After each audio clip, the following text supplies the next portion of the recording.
सभी नौजवान लड़कों का, भक्तों का भी, लड़के कम भक्त ज़्यादा हैं, है ना भी, क्योंकि सभी बेस में रहने वाले और बेस से संबंधित जो नियमित रूप से आने वाले, हम इन्हीं लड़कों को हम यहाँ पे बुलाए हैं। तो अच्छा है। ऐसा कहते हैं कि जब बात दवा से ना हो तो बात दुआ से होती है, जब सच्चा सदगुरु मिले तब बात खुदा से होती है। ऐसा है। तो ये बहुत यदि किसी के जीवन में सदगुरु मिल जाए, यदि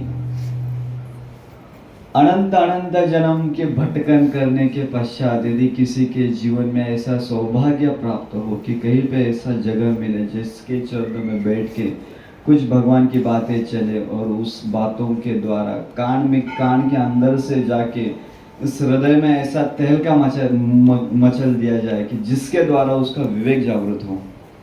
यदि ऐसा सौभाग्य किसको प्राप्त होता है तो मानो भक्तों, ये उस जीव की सबसे बड़ी उपलब्धि है, सबसे बड़ी उपलब्धि।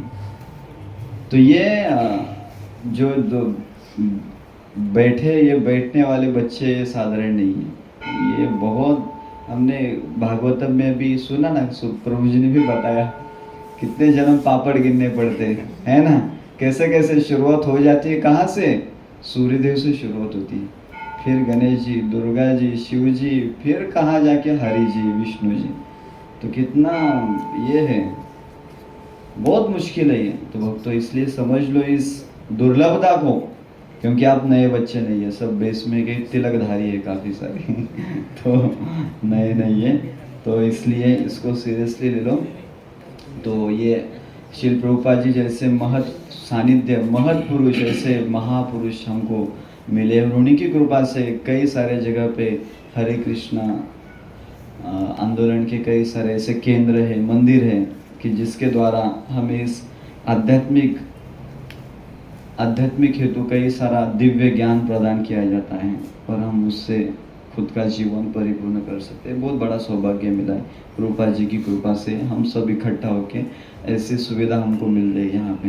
तो हम बहुत कृतज्ञ हैं शिल रूपा जी के। और साथ ही में आज हमारा सौभाग्य हमको प्राप्त हुए श्रीमान सुकुमार गौर प्रभु। तो 2 दिन से सुन ही रहे आप, अनुभव ले ही रहे कि किस तरीके से प्रभु जी इतने सुंदर ढंग से शिव जी महात्म्य महाशिवरात्रि के पर्व पे इतने अच्छा उन्होंने शिव जी के बारे में कई सारे तत्व सिद्धांत प्रस्तुत किए हैं ना। तो यह हम सब 2 दिन से तो सुन ही रहे। तो आज थोड़ा सा लड़कों के लिए अलग फ्लेवर रहेगा तो और प्रभु जी काफ़ी मशहूर है, ख़ास तौर पे युवा लड़कों को प्रचार करने के लिए। तो हम ज़रूर इस उनके सानिध्य का लाभ उठाएंगे आज। तो देखिए अभी उनका संक्षिप्त में मैं परिचय देना चाहूँगा। प्रभु जी जैसे देखिए जो डी वाई पाटिल कॉलेज में कितने बच्चे लोग हैं, हाथ ऊपर को, तो ये आपके बहुत सीनियर है प्रभु जी क्योंकि इसी कॉलेज से प्रभु जी ने इंजीनियरिंग किया है, डी वाई पाटिल कॉलेज से। और फिर बाद में वेलिंगकर इंस्टीट्यूट ऑफ मैनेजमेंट में बॉम्बे में, जहाँ पे बहुत वहाँ से MBA किया। फिर NCDEX वहाँ पे असिस्टेंट सहायक व्यवस्थापक करके 2 साल काम किया है। फिर फाइनेंस में भी प्रभु जी का अच्छा अनुभव है। काफ़ी सारे फॉरेन दौरे हुए जैसे कि ऑस्ट्रेलिया, अफ्रीका, दुबई। और 2003 से वो जुड़ गए इस्कॉन से। फिर 2010 में उन्होंने पूर्ण अपना समय जो है प्रचारक के रूप में वो यहाँ पे नियुक्त हुए। फिर 2011 में वो इस्कॉन नासिक में अपना जीवन उन्होंने पूरी तरह से समर्पित किया 2011 में। तो इस तरह से उनका कुछ, और अभी जैसे कि नासिक में कई सारे ऐसे महाविद्यालय है जहाँ पे प्रभु जी का युवा लड़कों को मार्गदर्शन होता है, प्रभु लेक्चर्स होते हैं। तो ये आज हमें यहाँ पे सौभाग्य मिला है कि सुकुमार गौर प्रभु जी का, कि आज वो यहाँ पे आके हमें उनका जो अनुभव है इतने सालों का, 2003 से जुड़े इस्कॉन से और अब तक का प्रवास उनका जीवन का, और साथ ही में ये सब करते करते कई सारे उनके अनुभव, कई सारे चीज़ें ऐसी है कि जो सार रूप में हमको मिलने वाली है। तो बिल्कुल रबड़ी, दूध में इतना मज़ा नहीं आता जितना कि रबड़ी में आता है। बेस के बच्चों को अनुभव है इसका। तो प्रभु जी बिल्कुल सार रूप में हमको खिलाने वाले, हमको देने वाले हैं। तो बस दहे दिल से, शांत हृदय से और बिल्कुल फोकस हो के आप हम उनका मार्गदर्शन यहाँ पे प्राप्त करें, तो बहुत बड़ा हमें आनंद हो रहा है। और चलो हम प्रभु जी का हम धन्यवाद भी देंगे और स्वागत भी करेंगे जोरदार, एक बार हरे कृष्ण महामंत्र बोल के। हरे कृष्णा कृष्णा कृष्णा हरे हरे, हरे राम राम राम हरे हरे। तो और समय ना लेते हुए प्रभु जी से अनुरोध करता हूँ कि प्रभु जी कृपया आप अभी जो भी विषय हैं, ओवरकमिंग डिस्ट्रैक्शन, कि बहुत सारे बच्चे डिस्ट्रैक्ट दिख रहे हैं, तो जगह पे लेके आइए। 1.5-2 घंटे में जो भी है, तो मैं अनुरोध करता हूँ प्रभु जी चालू करें। बहुत बहुत धन्यवाद। हरे कृष्ण। नमो विष्णुपदाय कृष्णप्रेष्ठाय भूतले श्रीमते भक्तिवेदांत स्वामी नामिने नमस्ते सारस्वते देवे गौरवाणी प्रचारिणे निर्विशेष शून्यवादी पाश्चात्य देशकारिणे। जय श्री कृष्ण चैतन्य प्रभु नित्यानंद श्री अद्वैत गदाधर श्रीवासादि गौर भक्तवृंद।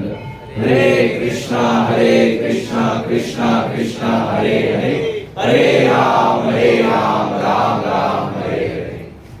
मुखं करोति वाचालं गंगायते यत्कृपातमहं वन्दे श्रीगुरुदेवता श्री चैतन्येश्वरं परमानंद। हरे Krishna. So we welcome all the devotees of ISKCON Nigadi to this small presentation here. Which language? Marathi. Marathi किती?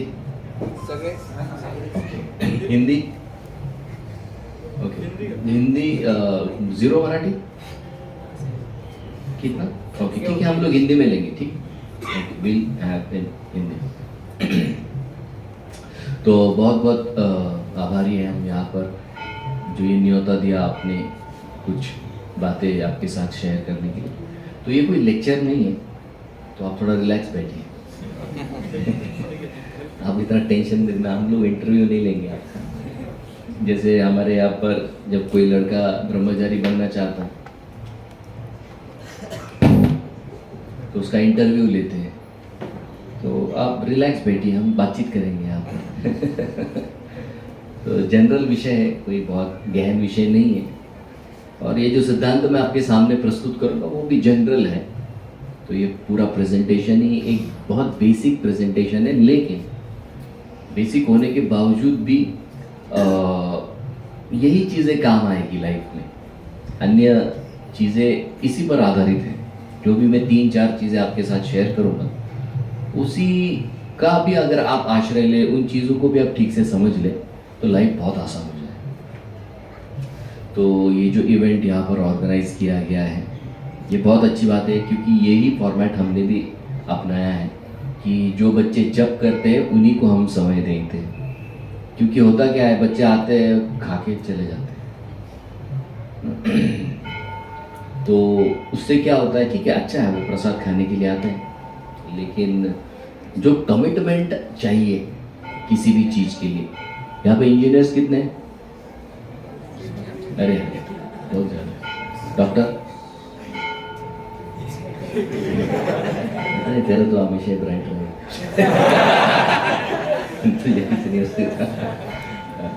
और बाकी कौन से? कौन से? BSc, BA, BCom। अरे चलो, अच्छा, गुड। तो देखिए, इंडिया में ये स्टैटिस्टिक्स है, मुझे पता नहीं आपको पता है कि नहीं, बट इंडिया में 85% जो इंजीनियर्स हैं वो अनएम्प्लॉयबल है। मैंने उनको अगर जॉब देंगे आप, तो कंपनी बंद हो जाएगी। इतने प्रोफिशिएंट इंजीनियर्स हैं इंडिया। ये गवर्नमेंट ऑफ इंडिया का स्टैटिस्टिक्स, ये मेरा स्टैटिस्टिक्स नहीं है। तो पता नहीं, डिस्ट्रैक्शन का रेट इतना हाई है कि 85% सक्सेस रेट है हमारा, कि भाई नहीं, आप कितना भी कोशिश करो, आप फेल तो होके रहे। तो कई बार यूथ को रिझाने के लिए यात्रा करनी पड़ती है। आप लोग यात्रा गए कभी?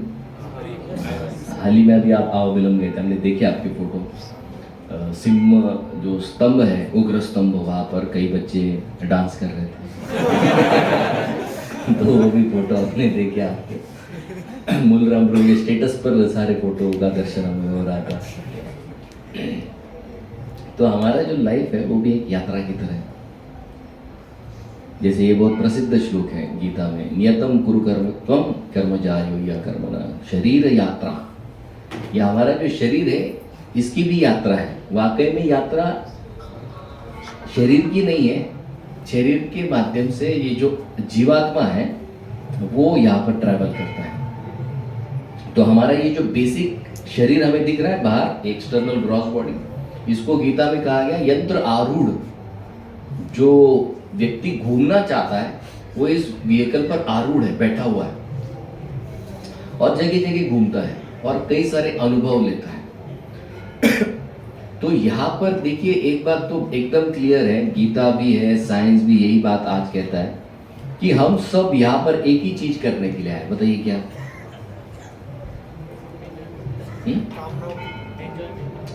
एंजॉयमेंट नहीं कहेंगे, एंजॉयमेंट का अनुभव लेने के लिए, एक्सपीरियंस करने आए। जैसे आप महाप्रसाद खाए होंगे, ओके, क्या खाते हैं महाप्रसाद?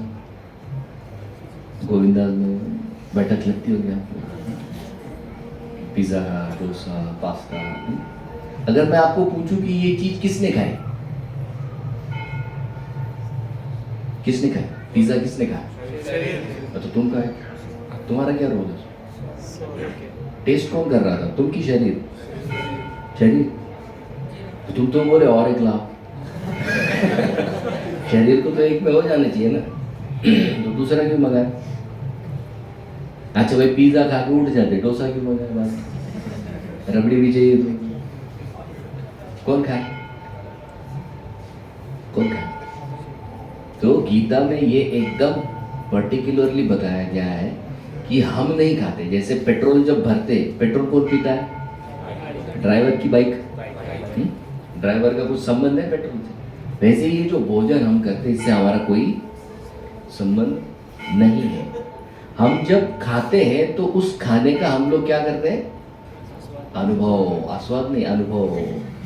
हाँ मैंने पिज्जा खाया, हाँ मैंने डोसा खाया, अनुभव है, बाकी कुछ नहीं है उसमें। और ये आहार, निद्रा, भय, मैथुन चारों चीजों में एप्लीकेबल है। सेक्स ये अनुभव है, सोना ये अनुभव है, खाना अनुभव है, सुरक्षा ये अनुभव है। Everything that you are doing here is experiential. इसके ऊपर इसका कोई रियलिटी है ही नहीं। लेकिन ये रियलिटी को अनुभव करते करते होता क्या, उसके इंप्रेशन इतने स्ट्रांग हो जाते हैं कि फिर हमको लगने लगता है कि नहीं यही रियलिटी है। उसी को रियलिटी मानकर जब हम चलते हैं तो फिर ये यात्रा बार बार करनी पड़ती है। आपने खुद के बचपन का फोटो देखा है? डायपर में लंगोटी लगाते हो कुछ होते हैं, तो वो थे हम लोग क्रेडल वहां पर, है ना। फिर थोड़ा बड़े हुए, अब कौन से स्टेज पर है हम लोग? वो लड़की के हाथ में बच्चा, उससे पहले वाले, आगे एक बच्चा होगा शादी के पश्चात। तो आगे की जर्नी भी कंटिन्यूस है, कंपलसरी है, रुकने वाली है लाइफ। तो ये जर्नी कंपलसरी है सबके लिए, हाँ है ना? हाँ। तो अगर हमको पता है कि भाई ये जर्नी कंपलसरी लेनी है, तो अब तो बहुत रफ है ना। आखिरी कहा जाता है, देखो अपने यहाँ पर तो डब्बा भी नहीं मिलता है, सीधा राख। आपका पिज्जा भी राख, आपका डोसा भी राख। जिसको इतना टन टन आपने बनाया खा पी कर कि नहीं भाई 6 पैक बनाएंगे, डोले शोले चाहिए। अभी 14 तारीख को बहुत बड़ा महोत्सव हुआ, तीर्थ यात्रा थी। हजारों का टर्न और लाखों का टर्न होता है वो एक दिन में। जिसके लिए इतना कुछ आपने किया, सोचिए ना, जब मंदिर में अच्छा फीस्ट होता है और आपको एक गुलाब जामुन कम मिल जाए, है ना, तो कितना दुख होता है। गाय एवढी सेवा करून घेतली, एक तो एक्स्ट्रा बेस मध्ये लावा। अभी वो गुलाब जामुन किधर है वो पेटी में? अब जलने के बाद गुलाब जामुन नहीं, कुछ नहीं। तो ये जो हमारा लाइफ का जर्नी है, actually it is meant to be very happy and peaceful. Gita में ऐसा कहीं नहीं लिखा है कि भाई तुम दुख झेल झेल कर भगवत धाम वापस आओ ना। तीसरा चैप्टर आप पढ़ लो, 7वां, 8वां, 9वां, 10वां, 4 श्लोक आप पढ़ लो, आपको एकदम क्लैरिटी आ जाएगी। कृष्ण ने कहा है आपको जो चाहिए वो मैं दूंगा, ये सिर्फ कुछ चीजें हैं जो आपको करनी है, उसका नाम है यज्ञ। यज्ञ करो, जो चाहिए वो प्राप्त करो। उर्वशी चाहिए, गाड़ी, बंगला, धन दौलत, जो चाहिए वो ले लो, खुशी से रहो और एंड में वापस आ जाओ। बट आप हम जो देखते हैं आज का जो युवा है बहुत ज्यादा डिस्ट्रैक्टेड है, डाइवर्टेड है। तो ये लाइफ जो है शरीर यात्रा, ये जर्नी है, और ये जर्नी को बहुत सुंदर बनाने के लिए भगवान ने कई सारे यहाँ पर इवेंट्स जो है उनको बना कर रखा है। जैसे हमारे हिंदू कैलेंडर में आपने देखा बहुत सारे फेस्टिवल होते हैं। नहीं, फेस्टिवल क्यों बनाते हैं हम लोग? फेस्टिवल का क्या प्रयोजन है? फेस्टिवल बनाते हैं हम सब लोग, दिवाली है, दशहरा है, और क्या क्या फेस्टिवल है? होली है, बराबर, अब आएगी अगले महीने होली। और क्या है? दही हंडी, ओके, और गुड़ी पाड़वा है, कितने सारे। और एक और बैलपोळा तो कोणासाठी असतो? पुरुषांसाठी बैलपोळा। और एक होता है ना नागपंचमी, हाँ, वो क्यों? तुम्हारा और नाग का क्या कनेक्शन? या नागिन से कनेक्शन? किससे कनेक्शन? क्यों नाग की क्यों पूजा करें? जब भाई ठीक है, बैल तो फिर भी खेत जोतता, ये नाग का क्यों पूजा करें? खेती में वो भी खेती करता है? क्या करता है? खेत के चूहे खाता है। अच्छा, तो देखिए उसके भी कंट्रीब्यूशन को हम रिस्पेक्ट करते हैं। तो फेस्टिवल का सबसे प्रमुख 2 ही प्रयोजन है, एक तो रिस्पेक्ट करना और दूसरा ग्रैटिट्यूड करना। वो सांप के प्रति भी हम ग्रेटफुल है कि भाई तू चल चूहे खाता है तो खेत सुरक्षित रहता है। तो कोई भी फेस्टिवल अगर हमें मनाना है तो उसके प्रति रिस्पेक्ट और दूसरा ग्रैटिट्यूड। बिना ग्रैटिट्यूड के आपका कुछ नहीं होना है। वो फेस्टिवल ही नहीं होता है जहाँ पर ग्रैटिट्यूड नहीं है। दिवाली के दिन कितना घर झाड़ते हैं, वो झाड़ के कुछ नहीं होने वाला।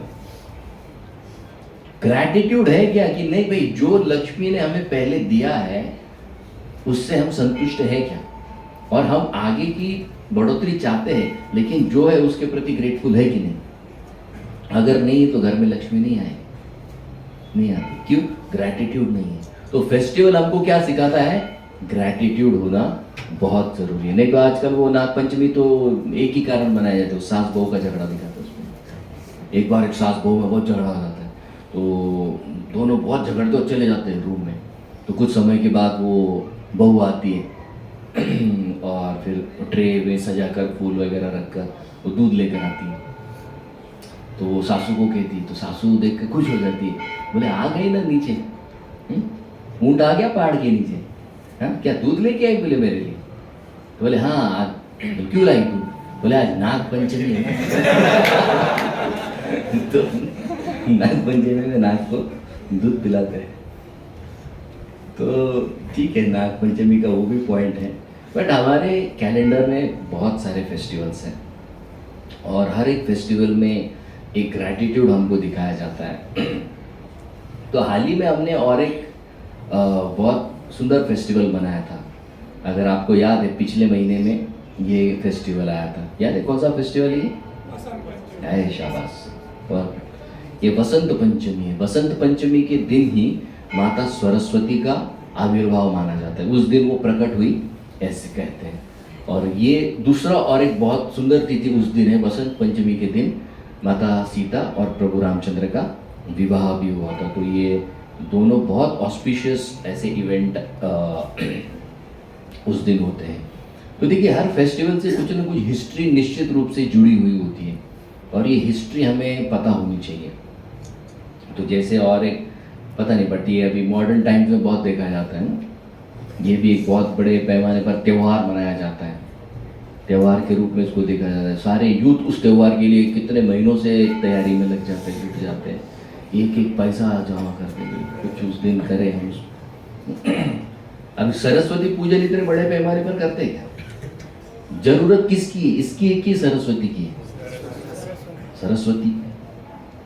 सरस्वती की ज्यादा जरूरत है ना। कलयुग में अगर किसी देवता की सबसे ज्यादा जरूरत है तो वो सरस्वती ही है। मैं आपको एक स्टोरी बताता हूँ, रियल स्टोरी। हमारे जे हॉस्पिटल में एक प्रभु जी है, वो वहाँ के डॉक्टर हैं और HOD है एनाटॉमी डिपार्टमेंट के। तो वो ये बात बता रहे थे। तो हर कॉलेज में कुछ ऐसे स्टूडेंट्स होते हैं ना जो माइलस्टोन की तरह है। माइलस्टोन मतलब फर्स्ट ईयर में 2-3 साल, सेकेंड ईयर में तो बहुत धीरज होता, बहुत धैर्य होता, करूँगा मैं। तो ऐसा उनके कॉलेज में एक स्टूडेंट था, तो उसको फर्स्ट ईयर में 4 साल हो गया। सोचिए ऐसे डॉक्टर्स बाहर आते हैं। नहीं, ये वाले प्रभु जी अच्छे हैं, वो पढ़ाई करते हैं। तो उनका फाइनल इंटरव्यू था और उस इंटरव्यू में वो जो आए थे डॉक्टर्स टेस्ट लेने के लिए, तो उनको कहा कि सर कुछ भी करो उसको पास करो। बस बोले नहीं सह रहा, अभी इसको सहा नहीं आता, उसको निकालो आगे। बोले ठीक है लास्ट अटेम्प्ट है तो निकाल लेंगे। तो वो बोला कि ठीक है मैं कुछ भी करके पास कर दूंगा इसको, बट बोले 1-2 प्रश्न मैं पूछूंगा। बोले हाँ आप एकदम सिंपल वाला पूछूंगा। ठीक है पूछो। वो आया बैठा, नाम पूछा और बोले ठीक है हम आपका ओरल लेंगे। बोले हाँ हाँ सर ओरल देंगे हम आपको। तो फिर वो एनाटॉमी है तो पूरे बॉडी के अंदर के जो भी है ऑर्गन्स वो बाहर निकाल कर रखते वो। तो सारे ऑर्गन थे, उसने एक ऑर्गन उठाया।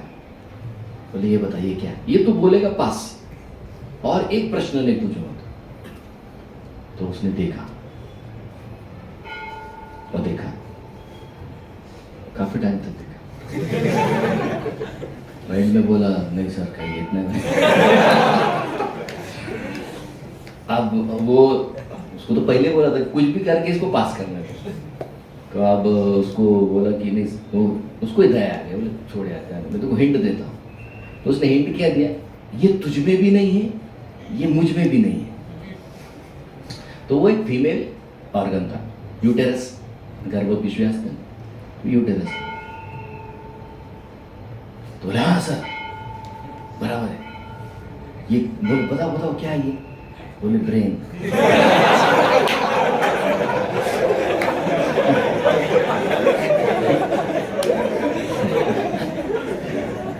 तो उसको पास कर दिया उसने। बोले सही है, किसको प्रश्न पूछ रहे हैं? तो आज के युवाओं पर सरस्वती की बिल्कुल कृपा नहीं है, 0 कृपा है। तो सरस्वती पूजन बड़े पैमाने पर बनाना चाहिए। हम तो ये त्योहार बड़े पैमाने पर बनाते हैं। और चलो भाई बहुत अभी ठीक है, आपको मनाना है मनाओ, कोई दिक्कत नहीं, क्योंकि ये शास्त्र में भी है। अच्छा हाँ, वसंत पंचमी के दिन और एक व्यक्ति का बर्थडे, बताओ कौन? बताओ किसका बर्थडे? बहुत ज्यादा फेमस है, सरस्वती देवी कुछ नहीं उसके साथ, बहुत ज्यादा फेमस है। वसंत पंचमी के दिन, वसंत पंचमी के दिन बर्थडे है हमारे कामदेव। तो एक्चुअल वैलेंटाइन डे उस दिन सेलिब्रेट करना चाहिए, क्योंकि कामदेव आप जानते हैं कामदेव ना, जो वैलेंटाइन को सेलिब्रेट करने में जो जिसका सबसे प्रमुख हाथ है, उस व्यक्ति का बर्थडे उस दिन है।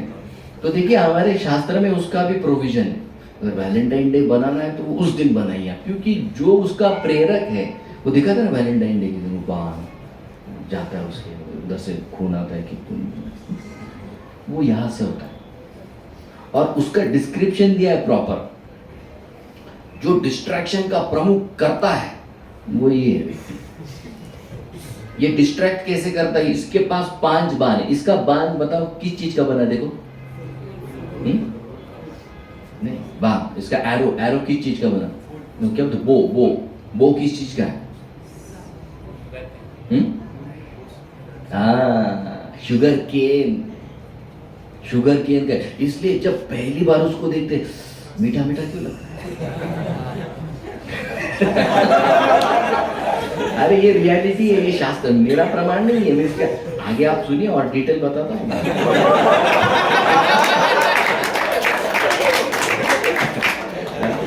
आप तो स्टोरी शुरू हुई है डिस्ट्रैक्शन की, वो डिस्ट्रैक्शन का एंड कहाँ पर होता है मैं आपको बताता हूँ। तो ये पुराणों में ये कथन आता है, खास करके अगर आप महाभारत पढ़ो ना, तो महाभारत में एक काम गीत करके, तो कामदेव बताता है, कामदेव ये जो कुश्ती खेलते हैं ना, तो कुश्ती में सामने वाले ऐसे ऐसे करते हैं, देखा होगा आपने। तो कामदेव और इंद्र की चर्चा है, और कामदेव इंद्र को बोलते हैं, ए बोले इंद्र तेरे क्या औकात है मेरे सामने? वो इंद्र क्यों क्यों? बोले मैं ऐसा व्यक्ति हूँ कि मुझे आज तक कोई परास्त नहीं कर पाया, आज दिन तक कोई परास्त नहीं कर पाया मुझे। तो वो इंद्र पूछते, बोले जो लोग भजन करते वो, जो लोग 16 माला जप करते वो, बोले उनके भजन में घुस के उनको मारता हूं। होता है ना, सबसे ज्यादा मन पीड़ा कब देता है बताओ? बराबर है कि नहीं? महाभारत का रेफरेंस मैं आपको दे रहा हूं। तो वहां पर वो बताया गया है कि ये जो कामदेव है, ये कामदेव के पास 5 तरह के बाण हैं। ओके, ये 5 इसके जो बाण है वो अलग अलग तरह के फूलों से बनाए जाते हैं। तो सबसे पहले जो पहला बाण चलता है वो व्हाइट लोटस का है। डिस्ट्रैक्शन का सबसे पहला जो सिग्नल देने वाला वो बाण कौन सा है? व्हाइट कलर का, जो देखने के बाद आपको एकदम लगता है ना, वाह हिचती। तो वो पहला बाण चलाता है, उसको कहते हैं मोहन। तो पहला बाण वो चलाता है, वो व्हाइट लोटस का। दूसरा जो होता है वो अशोक फूल का होता है, फ्लावर कौन सा है? Second Ashok flower. Ashok flower में सेकंड वो क्या करता है? देखने के बाद जब वो टेम्पटेशन जो जागृत करना पड़ता है ना, एक बार देखने से ठीक है पहले वाह वो, लेकिन बार बार जो रिपीटेशन होता है उसके लिए जो दूसरा बाण चलता है उससे अट्रैक्शन क्रिएट होता है। ठीक है, तीसरा जो बाण है वो मैंगो का है, मैंगो का। और तीसरे बाण जब वो चलाता है किसी व्यक्ति पर, तो उसमें इतना लोभ उत्पन्न हो जाता है कि फिर उसको दिन नहीं रात नहीं कुछ नहीं दिखता है, उसको हर जगह हर व्यक्ति में वही व्यक्ति दिखेगा बस। उसका नाम अगर क से चालू हो तो फिर हर जगह उसको क दिखे, बाकी कुछ नहीं दिखेगा। तो उसको तीसरा बाण चला, ग्रीड। चौथा बाण है जो चलता है जैस्मिन फ्लावर्स का। जैस्मिन फ्लावर वाला बाण चला कि वो व्यक्ति के अंदर इतने स्ट्रॉन्ग इमोशंस डेवलप होते हैं, इतने स्ट्रॉन्ग इमोशन कि फिर अब उसका फोकस और कहीं होना ही नहीं, खत्म, उसका लाइफ खत्म। और उस व्यक्ति के बारे में चिंतन, दिन रात चिंतन करने के पश्चात पांचवा बाण चलाता है, वो होता है ब्लू लिली का, उसको कहते हैं मरणम। एंड कहाँ होता है ना? कुछ बच्चों ने अनुभव किया होगा, पीड़ा कितनी होती है। मैं आपको रियल स्टोरी बताता हूँ। 4 महीने पहले की बात है, मेरा कंटिन्यूस 7 दिन प्रोग्राम था, मेरे को 2 दिन में नींद ही नहीं। तो उस दिन छुट्टी था, ड्रेसिंग हो गया, जब हो गया, मेरा आज तो अपन सोएंगे बस, मंडे था छुट्टी। तो मैं 10:30 बजे लंच लिया, लंच लेकर सोने के लिए चला गया। तो अब सोकर मुझे खाली आधा घंटा हुआ होगा, आधा घंटा पौना घंटा, और अचानक मुझे उठाया। मेरे रूम पूरी ब्लैक, पर्दा वर्दा बंद करके, सब कपड़ा लगा के, मस्त ठंडी हवा बंद कर दिया। और वो आया उठा लिया, उठा, कौन है यार? तो अंधेरे में कौन है पता चले। तो क्या हुआ? बोले अर्जेंट है। अर्जेंट मतलब काय झालं? नहीं तुम्ही बाहेर या।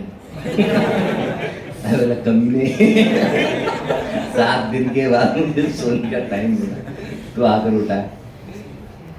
तो नहा धोकर गए नीचे। वो लड़का, उसके पिताजी के 2 फैक्ट्रीज है और 2 फैक्ट्री का मार्केटिंग हेड वो लड़का है। उसका मास्टर्स हुआ है और उसको मार्केटिंग हेड बनाया उसके पिता। तो वो किसी लड़की के था रिलेशन में, और बीच में क्या हुआ, वो लड़की उसको टिच करके चली गई। तो वो मुझे बताता है, अरे प्रभूजी त्या दिवशी मी तुला फिरायला घेऊन गेलो आणि नवी गाड़ी म्हणे आमची, वो जितना उसका कैपेसिटी उतने साइज की गाड़ी लेकर आया वो, उसको बिठाया बगल में, उसके लिए बुके चॉकलेट टेडी बियर वो सब लेकर आया, और उसने गाड़ी में बैठने के बाद उसको दिया और चली गाड़ी। वो गाड़ी चली, वो टेडी बियर देख रही है, चॉकलेट देख रही है, उतने में एक बगल से नई गाड़ी गई, ब्लू कलर की मस्त नई गाड़ी थी, BMW। तो अब आप सोचिए, आप यकीन मतलब आप ऐसा अनुमान कीजिए कि गाड़ी में आप है लड़के की जगह और आपकी और आपने उसको टेडी बियर दिया, बुके दिया, सब दिया, चॉकलेट दिया, और वो बड़े आनंद से चॉकलेट खोल रही है, और अचानक गाड़ी चली और वो गाड़ी चलते चलते सामने से एक गाड़ी आई और वो लड़की देखती है और वो उस लड़के को बोलती, ए माझा एक्स बग। ये वो बोली उसको, और उस दिन से उसका जो हट गया, फिर झगड़े शुरू हो गए, ये शुरू हो गया, वो शुरू हो गया, तो एक दिन उसका ब्रेकअप। तो आप यकीन नहीं मानेंगे, उसने मुझे उठाया, मैं नहा धोकर नीचे गया, उसने मुझे स्टोरी सुनाई, उसके इमोशंस इतने अनकंट्रोल्ड थे, इतने अनकंट्रोल्ड थे, वो लड़का मंदिर में नीचे लौट रहा है और उतने में एक दूसरी लड़की आई, वो मैं कुर्सी पर बैठा हूँ, नीचे रोल कर रहा है। तो लड़की को समझा ही नहीं, बाबा ने क्या तंत्र केलं,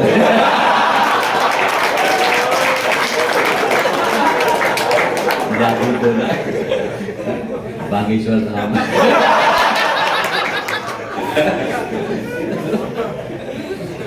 मुझे समझ नहीं इसको कैसे हैंडल करेंगे। आप सोचिए यार, 24 साल का लड़का है, पूरा इमोशन का कंट्रोल खो गया, वो मंदिर में आके दोपहर 2:30 बजे रो रहा है, कैसे? ये मरणम नहीं तो और क्या है? ठीक है, डिस्ट्रैक्ट होना एक बात है, डिस्ट्रैक्शन में बह ही जाना और लाइफ का इतना खराब हालत करना, ये कहाँ की रीत है? See we are not against you entering relationship, इसको एकदम क्लियर समझ लीजिए। आपको लगा रहे झालं है तो खरा ब्रह्मचारी, अरे नहीं, ब्रह्मचारी बनना आसान नहीं है, ये बहुत टफ है। ये लाइफ इतना आसान नहीं, जितना अच्छा दिखता है ना कि अरे प्रभु जी जो पाय दुखा, क्या मजा उसकी गाड़ी है, वो 10 मिनट का है उसके बाद जो मार पड़ती है भयंकर होती है, वो थोड़ा अच्छा लगता है। हाँ प्रभु जी वो ऑफिस में लेके जाते, प्रभु जी बसा बसा खुर्चीवर, थोड्या वेळ बसून पुसून घेतात रोज उठा होता। लाइफ सुंदर है, इसमें कोई डाउट नहीं, लेकिन टफ है, और चेहरा देख के पता चल जाता है कौन बनेगा कौन नहीं बनेगा। अभी 17 साल का अनुभव है 17 साल में स्कैन करके पता चलेगा कि बनेगा या नहीं बनेगा कोई भी व्यक्ति, तो वो एक कैलिबर होता है उस व्यक्ति का। तो ये हम आपको इसके लिए नहीं बता रहे कि आप ये सारी चीज़ों में नहीं जानी चाहिए, नहीं, we are not against relationship, we are for planned relationship. आप रिलेशनशिप को प्लान करके एंटर कीजिए, ये मुद्दा हम आज आपके सामने आए। डिस्ट्रैक्शन होना बहुत खराब है, वो बहुत भयंकर है, अच्छी बात बिल्कुल नहीं, लेकिन ठीक है भाई, आप डिस्ट्रैक्ट हो भी जाओ तो उससे बाहर निकलना तो सीखो।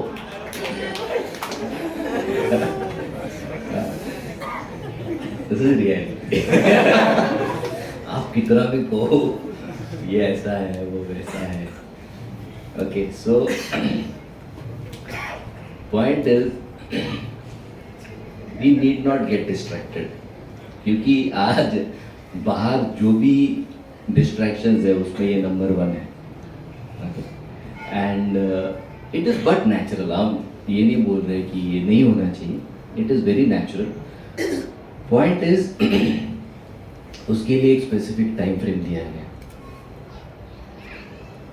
पता नहीं बच्चों को ये कहाँ से सूझता है कि कॉलेज के फर्स्ट ईयर में उनको कोई चाहिए साथ,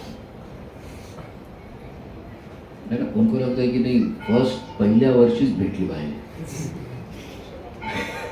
कॉलेज का पहला दिन माने, आजकल कॉलेज में क्यों जाते हैं? पढ़ाई, ये थे जोड़ायला लावा मैच तो बोलो उसका कॉलेज का ये प्रिंसिपल कहाँ सीखे हम लोग? मूवीज, वो ही आता है बाइक पर। मैं जब कॉलेज में था तो अजय देवगन की पहली पिक्चर आई थी, उसका कॉलेज का एंट्री आप देख लीजिए वो मूवी में, एक बाइक पर एक पैर, दूसरे बाइक पर दूसरा, वो खड़ा है ऐसा, हाँ? और वो ऊपर ऐसा कॉलेज में एंट्री कर रहा है। आपकी सच सच बताइए कौन करता है ऐसा? आपने किया कभी ऐसा? एक बाइक पर एक पैर, एक बार गिर गया तो और वो बाइक में ऐसा स्ट्रेचिंग करता है, ऐसा आएगा बाइक वापस आएगा, ऐसा आएगा वापस बाइक। ठीक है एंटरटेनमेंट एक जगह है, लेकिन एंटरटेनमेंट को किस हद तक हम कॉपी कर रहे हैं? एंटरटेनमेंट की जगह रहने दीजिए, प्रैक्टिकल लाइफ में बहुत बहुत very different. I tell you a real story. This case came up with the temple. एक लड़का है, he is MTech from IIT, बहुत बड़ी IT कंपनी में 1.7 लाख रुपीस पर मंथ सैलरी। गॉट मैरिड, उसकी एक अच्छी दोस्त थी, कलीग थी, उसके साथ शादी हो गई। अब वो उतनी उसके लेवल पर, ही इज मैनेजर थे, और ये लड़की शी इज ऑल्सो क्वालिफाइड, 80,000 उसका सैलरी है। 80,000 गुड, ओके कितना हो गया total? Okay got married, but अभी ये लड़की के मन में क्या है कि I want to be like him, मुझे भी वो मैनेजर का पोस्ट चाहिए जो इसको है। And she is working day in day out. ठीक है, you work hard because you have a goal in life, we are not against your goal. अब हो क्या रहा था, वो लड़का कह रहा है तुमको 1.75 इज माई सैलरी, तो काम क्यों करेगा? करना नहीं चाहिए, बट ठीक है if you want to work but spend some time with me, I need your time. और वो उसको बहुत बार बताता कि नहीं चल कहाँ घूमने चलते हैं, कहीं ये चलते हैं, कहीं वो चलते हैं, मैं स्पॉन्सर करता हूँ, मैं पैसे भरता हूँ, मैं। वो बोलती थी नहीं मेरा पोस्ट चला जाएगा, मेरा प्रमोशन चला जाएगा। ऐसे करते करते 1.5 साल निकले। अब 1.5 साल में उसका जो नीड है, क्या नीड है उसका, कि somebody should be there with me to spend time, to understand my emotion, to understand my needs। अब ये दे ही नहीं उसको टाइम, और हुआ क्या, उस बीच में एक व्यक्ति उसको टाइम देने लगे। कौन थी ये व्यक्ति? कौन थी ये व्यक्ति? उसकी काम वाली बाई।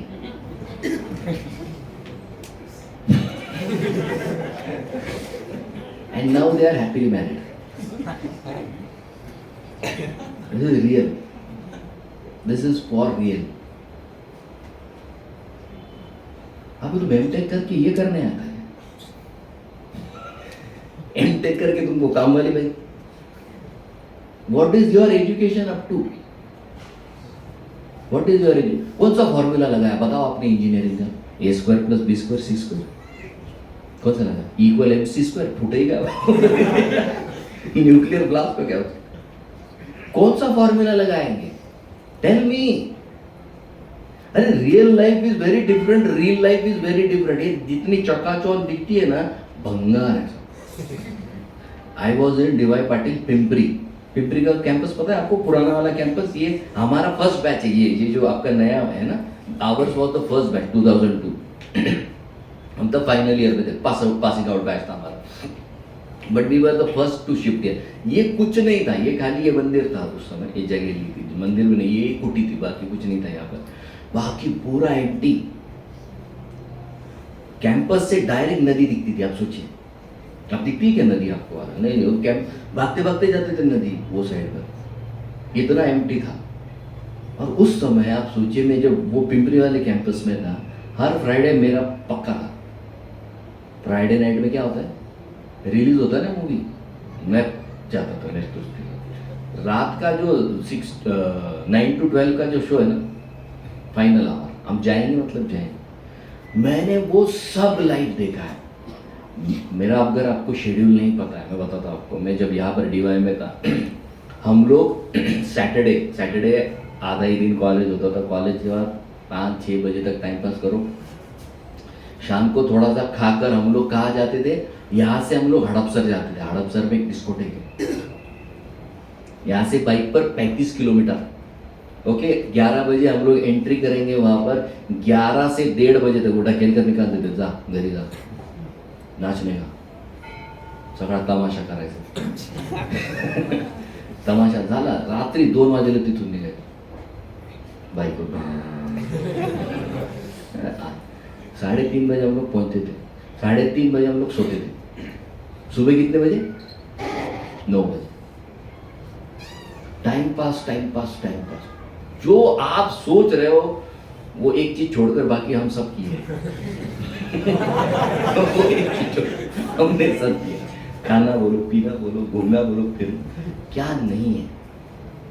चाय पीने के लिए हम लोग कहाँ जाते थे? Blue diamond. कुंज बिहारी मंदिर नहीं जाते थे. चाय पीने के ब्लू डायमंड कहाँ? बाइक पर, यहाँ से पिंपरी से लेकर. वो लाइफ में जिया हूँ. I have had that experience. कुछ नहीं है उसमें. आज मेरे जो शरीर के जो भी मैक्सिमम प्रॉब्लम थे वो लाइफस्टाइल की वजह से मेरे. कुछ नहीं मिलेगा आपको. इट इज हॉलो है, एकदम खोखला है. आप सोचो, एक लड़का 1.5 लाख रुपया कमाता है, लड़की 80,000 कमाती है, रिलेशन का 12 बज चुका है. क्या करेंगे आप उस रिलेशन से? कल को आपको अगर पता चला कि आपकी वाइफ खुद ही डिस्ट्रैक्टेड है दूसरे व्यक्ति की तरफ, क्या जिएंगे आप? Tell me one thing, what will you live? लगेगा क्या मन आपका? लगेगा कि कहीं ऑफिस में लगेगा आपका? नहीं लग सकता है. डिस्ट्रैक्शन थोड़े समय के लिए बहुत अच्छा है. ठीक है भाई, आपको थोड़ा टाइम पास करना है, याद करना, it's okay. But if you are getting into it, it is disastrous. It is disastrous. आपको इतनी मार पड़ने वाली, इतनी मार पड़ने वाली है.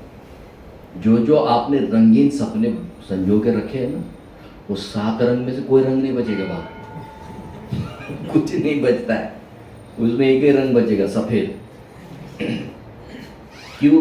क्योंकि हमको जो लाइफ दिखाई जाती है यहाँ पर और जो रियलिटी की लाइफ है, दोनों में बहुत ज़्यादा डिफरेंस है. Life what we see is, वाह ये करेंगे, वो करेंगे, मजे करेंगे, इट्स ओके, अच्छा है. लेकिन यूथ को आज जो सबसे ज़्यादा ये क्यों ऑर्गेनाइज किया जा रहा है? It has only one purpose, get trained so that you can enjoy properly in life. We are not against enjoyment. You enjoy your life to your fullest. But उसका एक तरीका है. जैसे देखिए ना, याद है हमको बचपन में ये सब किया है हमने. वो बगल वाली पिंकी के साथ खेलते थे. रिंगा रिंगा रोज पॉकेट फुल ऑफ ओल हशा हुशा. भी बहुत फोड़ा, उसको ढका देते. तभी कुछ होता था? कुछ नहीं. गंगा मस्ती खेल रहे, पानी खेल रहे, ये खेल रहे, वो खेल रहे. लेकिन पता नहीं अचानक लाइफ में ऐसा कौन सा हार्मोन सीक्रेट हो जाता है कि वही पिंकी का उंगली भी लग गया तो काटे काटे.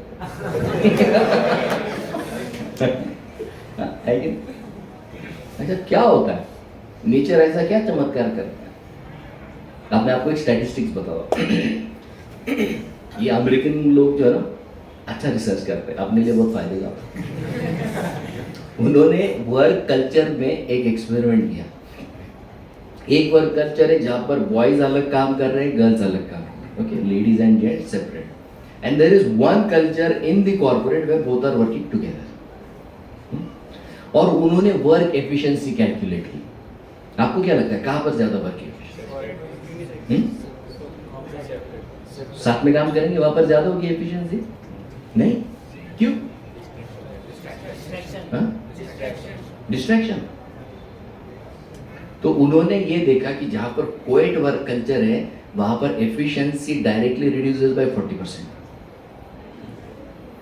क्योंकि वो लड़की जाती है फाइल मांगने के लिए. फाइल झाली का तुझी? वो क्या बोली? फाइल तैयार झाली का तुझी? वो फाइल दे तो देता है, लेकिन फाइल देने के बाद आगे का पूरा सपना कवर कर. फाइल मागायला का आली माझ्याकडे. जमान्यात काय होतं, किस काहीतरी असं त्याशिवाय नाही आली ती फाइल. अरे वो ऑफिस का फाइल थोड़ी बहुत लव लेटर.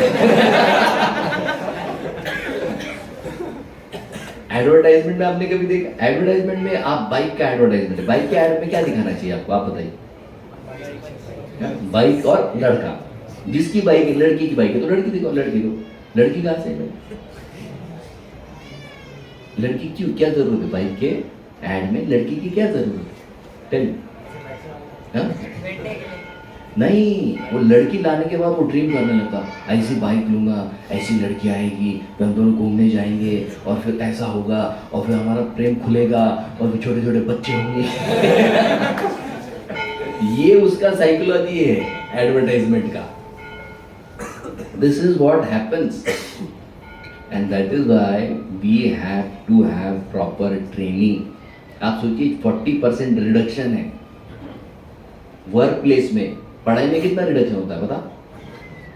अगर पिंकी आ जाए लाइफ में 100% होशियार कर जाए। अनुभव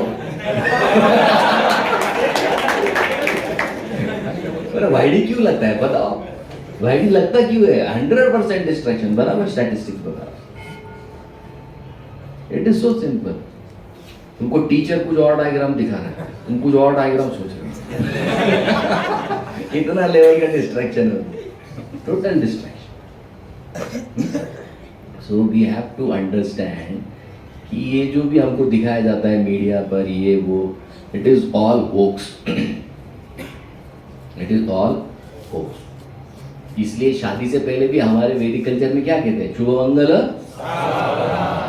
कितने लोग सावधान हुए बताओ? बस आज दिन तक एक ही व्यक्ति सावधान हुआ, बाकी तो वेटे कर कभी उपाय बोला। हमारा वैदिक कल्चर देखो कितना अच्छा है। शादी से पहले ही हल्दी लगा देते, क्योंकि कटने के बाद हल्दी लगाते ना। तू इतना कटने वाला है अभी तू तो बस कटने पूरे बॉडी पर हल्दी लगा दे। नहीं भाई, हर जगह बाहर पड़ेगी तुझे, तो हर जगह हल्दी लगा। वैदिक कल्चर बहुत प्रॉपर है, फिलोसॉफिकल है, उसमें हर चीज का अंडरस्टैंडिंग सही है। अच्छा, लव मैरिज और अरेंज मैरिज में क्या अंतर है बताओ? कौन सा अच्छा है? अरेंज किस पर डिपेंड करता है? लव मैरिज में सब कुछ पता चल जाता है। हाँ, अरेंज मैरिज में पूरा जिंदगी निकल जाता है। समझते समझते मार किधर ज्यादा पड़ता? लव मैरिज और मैरिज में कुछ नहीं, एक जैसा ही, फर्क कुछ नहीं होता, दोनों जगह मार खानी पड़ती है, कोई अंतर नहीं। वो खाली बता कि हमने लव मैरिज किया। सबसे ज्यादा डाइवोर्स किधर होता बताओ? अब तुम लव कर रहे हो, क्या कर रहे हो? डाइवोर्स का संबंध है। अगर लव है तो डाइवोर्स आया कहां से? इसका मतलब ये जो है ना, love is in the air, ये लव है ही नहीं और था भी नहीं, वो खाली फिजिकल अट्रैक्शन था। There is nothing but physical attraction that is portrayed. If you are thinking you love some lady outside और सम गर्ल आउटसाइड, प्लीज समझ लीजिए वो प्रेम नहीं। उस लड़की की चमड़ी निकल जाए किसी बॉडी के पार्ट की, आप लोग उधर पप्पी लेंगे क्या? Happy Valentine's day.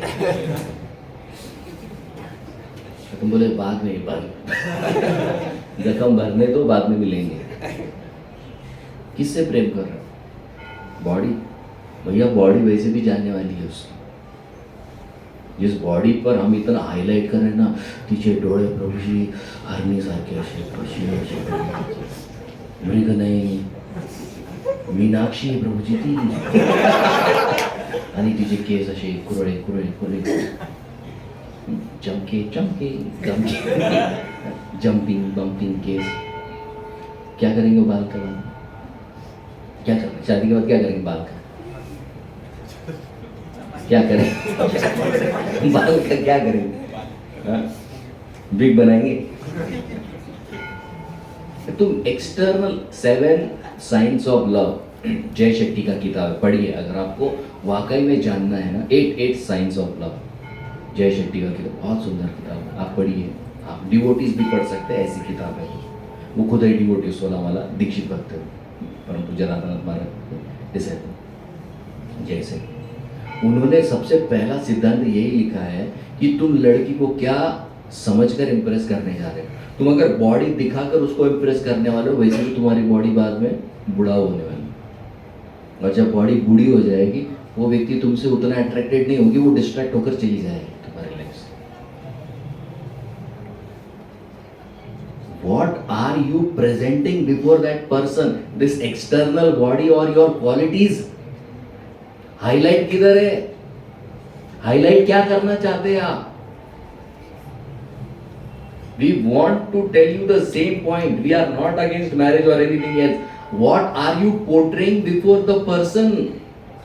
आप आपके गुण अगर दिखा रहे हैं और वो व्यक्ति आपके गुणों से आकर्षित हो रही है, that is the success of relationship. क्योंकि गुणों में वृद्धि होती रहेगी. बॉडी में क्या वृद्धि करोगे? कितना टैल्कम लगाओगे और कितना स्प्रे करोगे? संडास के बाद तो दरवाजा लगाए ना, ओडोनिल क्यों लगाते हैं हम लोग? आप खुशबू आती क्या? खुशबू आती बदबू? हाईलाइट क्या कर रहे हो? क्वालिटीज हाईलाइट करो. Tell the person, don't look to this, highlight on the qualities. That is the sign of real love. वरना प्रगति देखो, वैलेंटाइंस डे के दिन के पहले शी लव्स मी, वो बेचारी मुर्गी का क्या हाल किया? She loves me, she loves me, उसके सारे पंख और उसमें कई कुछ दोस्त होते हैं हमारे आग डालने की. मैं बोला था तुझे, कई कई सलाह देने वाली, और बाद में एंड तो बहुत भयंकर हो जाता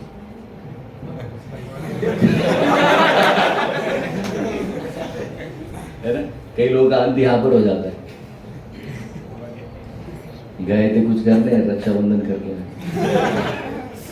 और लड़कों की ये हालत हो जाती है.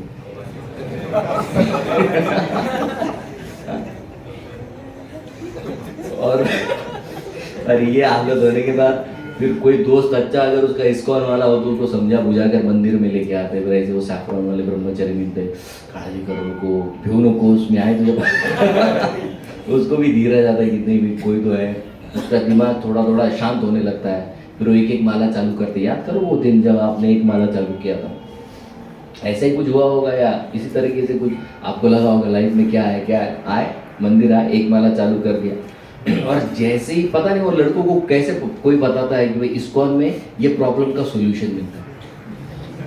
ब्रेकअप हो गया, चल इस्कॉन. इस्कॉन क्या सोल्यूशन देगा?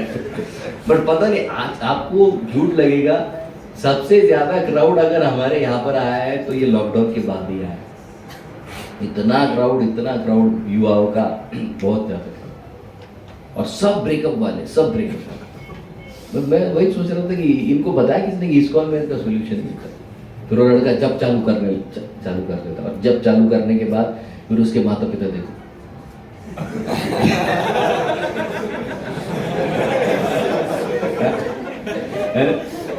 तो माँ बाप को लगता है गेला आता.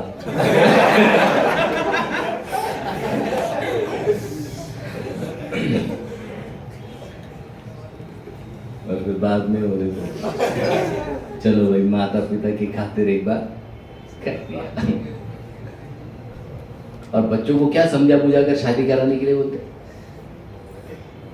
No one will marry you if you don't study hard. अब मैरिज को और पढ़ाई का क्या संबंध है? लड़की को बोलता है अगर तेरी रोटी गोल गोल नहीं आई ना तेरे से शादी नहीं करेगा. आजकल की लड़कियों को तो आता ही नहीं खाना. एक बार एक लड़की बनाती, वो उसके हस्बैंड को पूछती, मैंने क्या बनो, दाल की सांबर. तुम तो बनोगे मम्मी ना होगी. अभी तो क्या बनाती पता ही नहीं चलता है. अरे बनाना तो ये लोग लिखते हॉबी कुकिंग. अब कुकिंग में क्या आता है? मैगी. अब तो ये जीवन पर मैगी का है क्या? कुकिंग तो आना चाहिए. तो इन सब चीज़ों पर लाइफ जो है क्या हो जाता है, बहुत बोरिंग हो जाती है. और जब लाइफ बोरिंग हो जाती है तब सबसे ज़्यादा व्यक्ति डिस्ट्रैक्ट होता है. Please understand, this is the simple principal. अगर आपके सामने दो चीज़ें रखी जाए, एक बहुत अच्छी है और एक एकदम सिंपल है, कहाँ पर ज़्यादा अट्रैक्ट होंगे? It is so simple.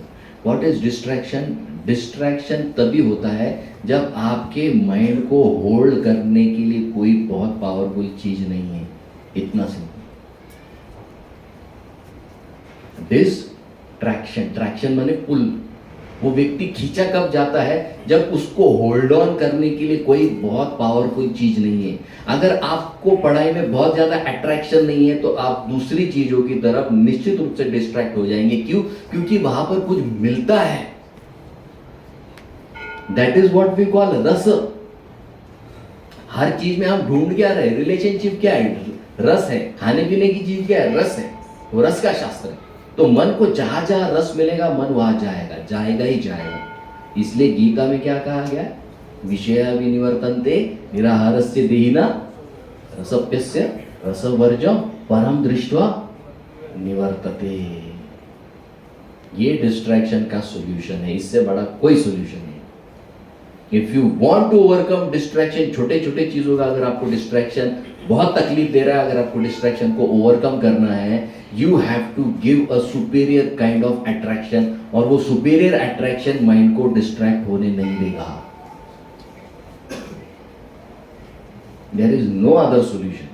आप 10 पॉइंट, ये 10 पॉइंट, 20 पॉइंट वो सब कुछ कर रहे हो, प्रिंसिपल यही लागू पड़ेगा डिस्ट्रैक्शन के लिए। एक सूत्र में बता दिया कृष्ण ने, you need something so powerful, so strong to hold on your mind कि फिर कुछ भी सामने आ जाए वो डिस्ट्रैक्ट नहीं होता।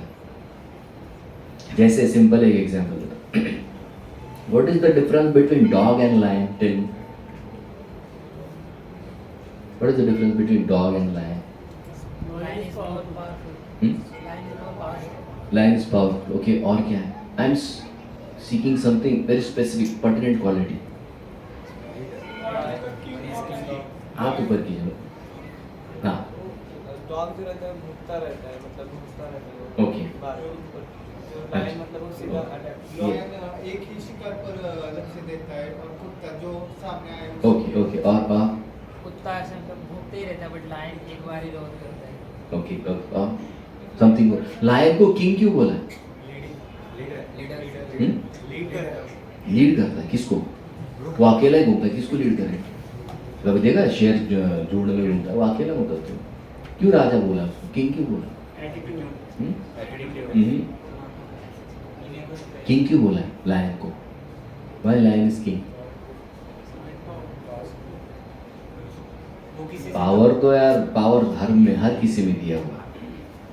जंगली कुत्ते में भी बहुत ताकत होती है, वो भिड़ जाए ना तो उसको कोई नहीं रोकता। क्या डिफरेंस क्या है लायन एंड डॉग? लायन में ताकत किस चीज की वो पहले समझ लीजिए। लायन वो अपने प्रिंसिपल फॉलो करते हैं, मतलब क्या चार नहीं पाल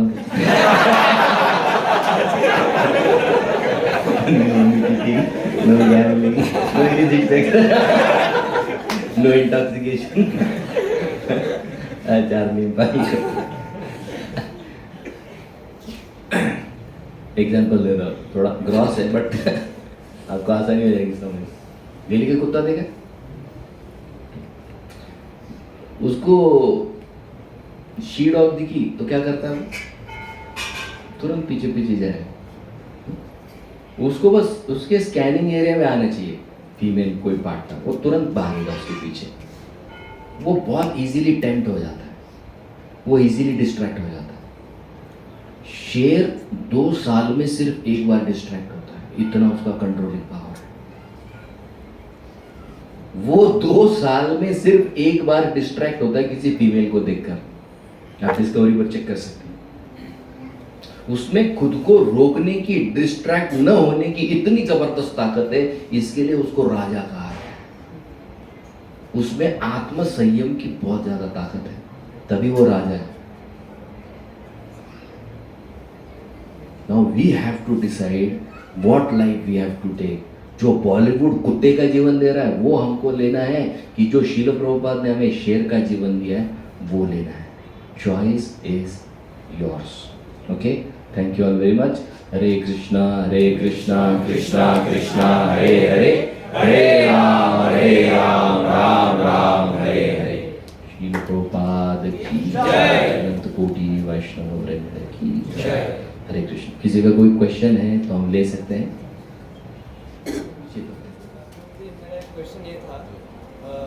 मेरा क्वेश्चन ये था कि जब हम जाते हैं क्लास में जाते हैं या कोई कोर्स रहता है तो हम जाते हैं, वहाँ पे भी भीड़ रहती है, ऐसा नहीं कि मतलब वहाँ पे बॉयज़ ही मिलेंगे, मतलब हमें कुछ आता है तो सब जिनको आता है वो जो लेते हैं रेडियो आते हैं, उनसे पूछने के लिए आता है, लेकिन हम तब क्या करें कि वो हम उनको मना नहीं कर सकते कि नहीं, आदर से रिस्पेक्ट से डील करना है। हमको ये नहीं कहना अरे किताब कैसे देते हो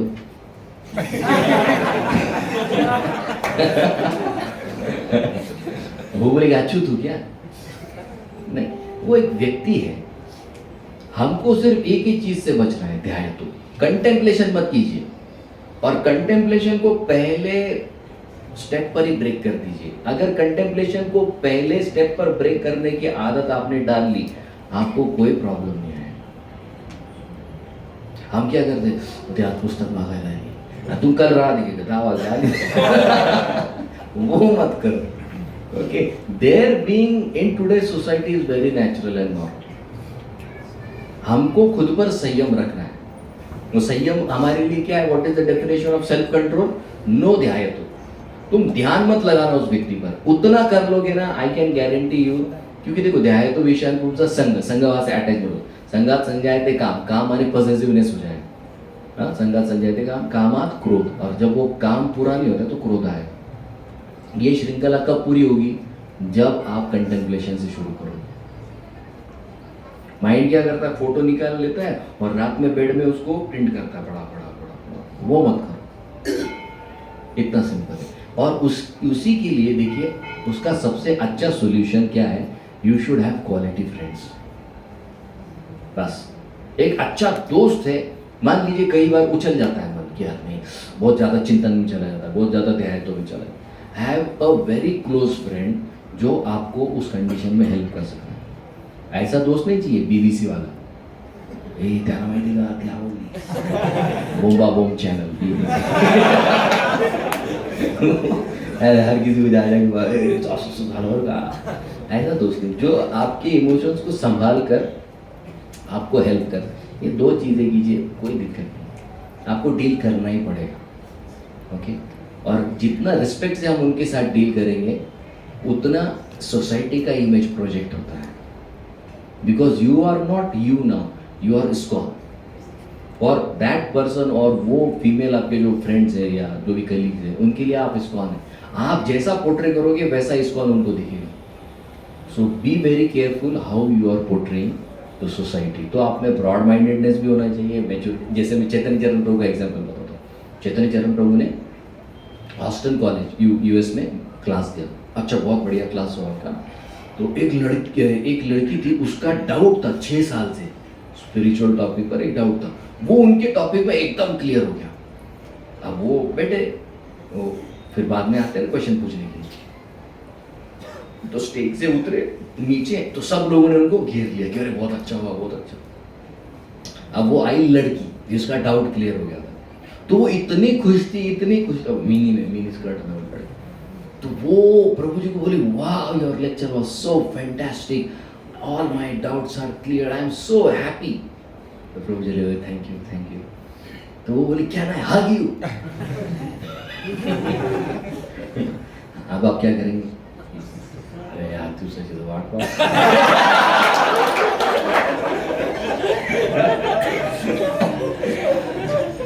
चैतन्य चरण तो ब्रह्मचारी हो, क्या करें? तो उनको जो ग्रस्त लाए थे, आपको उनको भी समझने की, लड़की को, क्योंकि वहां पर बहुत इमोशनली आपको सेंसिटिव रहना पड़ता, वरना एक बार टैग लग गया ना कि इसको वाले ऐसे एंटी प्रीचिंग में। अब वो प्रभु जी बीच में आ गए। वो प्रभु जी भी थे, उनकी वाइफ भी थी। तो वो प्रभु जी ग्रस्त है, वो उनकी वाइफ के साथ। तो वो प्रभु जी वो लड़की को बोले, इंस्टेड यू कैन हग मी। तो उनकी वाइफ उनकी तरफ क्या अब ऐसे प्रसंग में आप क्या करेंगे बताओ? आपको बहुत केयरफुली हैंडल करना पड़ता है। अब जैसे राधानाथ महाराज एक बार यूएस का एक बहुत कॉफी का बहुत फेमस ब्रांड है, क्या नाम है उसका? हाँ, तो उसके मेन कॉफी शॉप के ओपनिंग के लिए महाराज को बुलाया, और वो ओनर महाराज को बहुत प्रो है, बहुत फेवरेबल है। तो वो इतना खुश था, महाराज को बुलाया, ओपनिंग हुआ, इतना मीडिया में कवर हुआ, और फिर महाराज को उसने बोला, महाराज आप पहली बार हमारे कॉफ़ी शॉप में आए हैं, आपको कॉफ़ी तो पीना ही पड़ेगा। अब आप क्या करें? देता है तो घ्यावं लागेल ना तो महाराज बोले I will surely have your coffee but not today tomorrow because today I am fasting. तो फास्टिंग के नाम पे महाराज ने उसको टाल दिया। तो आपको बहुत सेंसिटिव रहना पड़ता है because you are the preacher in your self now. तो आपको हर जो चीज़ है वो खुद के सेफ्टी के हिसाब से भी देखनी है और प्रीचिंग के हिसाब से भी आपको देखनी है। ओके, या एनीथिंग एल्स? यस, माइक, उनको माइक दीजिए। माइक नहीं क्या, ठीक है, आप पूछिए। आपने ये बहुत लीजिए, ये माइक आ गया। मुझे आपने बहुत अच्छा बताया, लेकिन मुझे ये पूछना है कभी भी लड़कियां भी डिस्ट्रैक्ट हो जाती है, लड़कियां भी लड़कों के पीछे लग जाती है, तो उस टाइम में उस लड़के ने क्या करना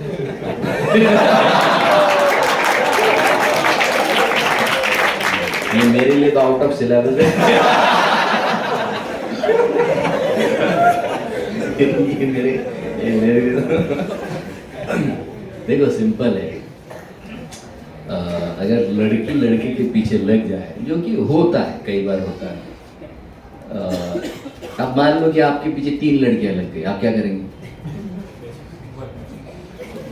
हाँ? एक को चुनेंगे, बराबर। कैसे चुनेंगे आप?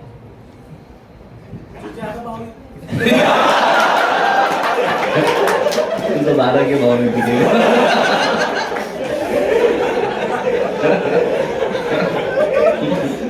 मेरी बहुत पिटाई होने वाली है।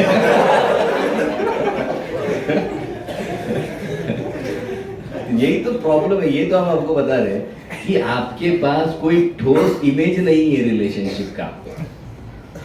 हम रिलेशनशिप, अभी किसी लड़की को पूछो क्या देखा लड़के में, काय क्यूट है प्रभु जी। अबे उसको क्यूटनेस से प्रेम करें, और लड़के को काय बघितलं प्रभु जी एकदम गोरी गोरी। अबे क्या है ये गोरी और क्यूट क्या होता है? ये आपका क्राइटेरिया है रिलेशनशिप का। रिलेशनशिप पे ठीक है ना, वो व्यक्ति आ रही है, do you have a criteria to accept that person? वो क्राइटेरिया बहुत मायने रखता है। इसलिए देखिए यहाँ पर जब स्टूडेंट्स आगे बढ़ते हैं लाइफ में, तो धीरे धीरे उनको गृहस्थ की लाइफ के लिए भी ट्रेनिंग दिया जाता है। और गृहस्थ लाइफ का सबसे पहला सिद्धांत है आपके मन में उस व्यक्ति की क्या छवि है। How do you want your life partner to be? क्या आपने कुछ सोचा है कि नहीं उसके बारे में? वो क्राइटेरिया में जब मैच होता है तब एक्सेप्टेंस देते हैं। क्योंकि अगर आप किसी भी व्यक्ति को सीधा एक्सेप्टेंस दे देंगे ना, एक सिंपल फॉर्मूला याद रखिए, हमको साइकोलॉजी में सिखाया जाता है इसे। मान लीजिए ये सेंटर है यहाँ पे, और आपके इर्द गिर्द कई सारे कॉन्सेंट्रिक सर्कल है। तो ये सेंटर का सबसे क्लोजेस्ट जो सर्कल है, वहाँ पर हम पेरेंट्स को रखते हैं, फैमिली को रखते हैं, सिबलिंग्स को रखते हैं। तो उनके लाइफ में जो भी होता है ना, उसका इमीडिएट पेन प्लेजर का इफेक्ट मेरे लाइफ पर होता है, राइट? और कई मल्टीपल प्रोपोर्शन में होता है। और आज के युवा क्या करते, यही गलती करते, इमीडिएट सर्कल, माता पिता से भी एक सर्कल और क्लोज बनाते जिसमें उस व्यक्ति को रखते हैं, और उस व्यक्ति के जीवन में कुछ भी उथल पुथल हो जाए, उसका इमीडिएट एग्जैक्ट मल्टीपल फोल्ड में इमोशनल ट्रॉमा वो लड़का भोगता है। It is not a cheap thing please, क्योंकि इमोशन जब पीड़ा देते हैं ना, इट्स वर्स्ट। बहुत ज्यादा पीड़ा होती है, बहुत ज्यादा पीड़ा होती है। एक बार फिजिकल पेन सहन करना आसान है, इमोशनल ट्रॉमा का आप मत लीजिए। ये जीवन में एक ही बार ले लीजिए और वाइंड अप कीजिए। बहुत ज्यादा पीड़ा है, बहुत ज्यादा पीड़ा है। मैंने जो स्टूडेंट का एक लड़के ने मुझे 1:30 बजे मैसेज किया रात में, प्रभु जी मला त्रास होतोय। तुला हम कब सुबह 4:30 बजे जब जाते हैं मंगलवार, देख लेते कौन किसका, तो 1:30 बजे क्या मैसेज। तो उसने उसका जो एक्स बॉयफ्रेंड है उसका स्टेटस का फोटो खींच कर भेजा। तो उसको रात में 1:30 बजे स्टेटस चेक कर रही है। तो उसकी जो नई गर्लफ्रेंड है, उसके पुराने एक्स की, तो उसकी नई गर्लफ्रेंड का बर्थडे, तो रात में 12 बजे उसने उसका फोटो डाला, हैप्पी बर्थडे जान। और इसकी जान जल रही है। रात में 1:30 बजे वो मैसेज करते हैं, बाहर त्रास हो तो प्रभु जी। और मैं क्या करेंगे? क्या करेंगे क्या? तो कौन सी व्यक्ति को एक्सेप्ट करना, पहले इसका क्राइटेरिया बनाइए। ये भाव तो बाद में बहुत भाव खराब हो जाता है। तो that is not the criteria. So whether to accept or not is in your domain. वो तो आपका डोमेन है ना, किसको स्वीकार करना है किसको नहीं करना है. और उससे भी ज़्यादा इम्पोर्टेंट है कब स्वीकार करना. अगर टाइम से पहले स्वीकार करोगे तो उतना मल्टीपल पेन प्लेजर आपको सहने के लिए तैयार होना. Otherwise life is in danger. निश्चित रूप से बहुत पीड़ा है. ओके, और कुछ? Any other question? यस, विचारा, निसंकोच विचारा, काय तुम्हाला विचारा. यस, मॅरेजिंग एज कुठली असते? क्या क्वेश्चन है? बेस्ट मॅरेजिंग एज कुठली असते? Best age, okay. See, age for marrying, best age for marrying is when you are physically strong, when you are emotionally strong, and when you are intellectually strong for making proper decisions. ये 3 parameters अगर आप properly safe sound है, you can enter a relationship. क्योंकि relationship का गीता सबसे पहला सिद्धांत बताती है पद्मपत्रम विवाहबसा. पद्मपत्रम विवाहबसा माने डिटैचमेंट. रिलेशनशिप में एंटर करने से पहले अगर आप डिटैचमेंट लेकर नहीं घुस रहे हो तो आपको बहुत पीड़ा होगी. क्योंकि over period of time 30, 40, 50 years जब रिलेशनशिप हो जाएगी तो वो व्यक्ती चली जाएगी ना, उसका शरीर समाप्त हो जाएगा तो वो चली जाएगी, मरून जाईल ना ती व्यक्ती. म्हणजे कुठे ना कुठे ते तुम्हाला त्या व्यक्तीला सोडायचंच आहे. मग ती व्यक्ती रिलेशनशिपच्या स्टार्टला सोडू शकते, रिलेशनशिपच्या मिडलला सोडू शकते किंवा रिलेशनशिपच्या एंडला सोडू शकते. म्हणून Gita first says before entering any relationship practice detachment. तुमको रिलेशनशिप में रहना है लेकिन रिलेशनशिप का बनकर नहीं रहना है. जैसे कमल का पता होता, पानी में रहता है लेकिन पानी का नहीं होता. जैसे आपको रिलेशनशिप में रहना है लेकिन रिलेशनशिप का नहीं बनना है. ये प्रिंसिपल के लिए अगर आप रेडी है, you can enter relationship. Physical, mental, emotional and intellectual, ये 4 जगह पर आप बहुत स्ट्रांग होने चाहिए, कन्विंस्ड होने चाहिए. Then you can handle all that comes up और आप हैप्पी स्टेडी रहोगे, कुछ भी हो जाए फिर. So we are training here youth to be happy in all circumstances. Okay, yes. भगवद्गीतेमध्ये श्रीकृष्ण म्हणतात की काम, क्रोध आणि लोभाला बुद्धिमान मनुष्याने लगेच त्यागून द्यायला पाहिजे. तर हे कामचं जे त्याग सांगितलेलं आहे त्याच्यामध्ये त्यांचं ऍक्च्युअल मीनिंग काय आहे? बहुत सुंदर प्रश्न है. वो पूछ रहे गीता में काम, क्रोध तथा लोभ तस्मात् एतत् त्रयं त्यजेत्. ये 3 चीजों को आपको त्यागना है, काम, क्रोध और लोभ, लस्ट, एंगर एंड ग्रीड. वो पूछ रहे कि लस्ट को कैसे त्यागेंगे. देखिए,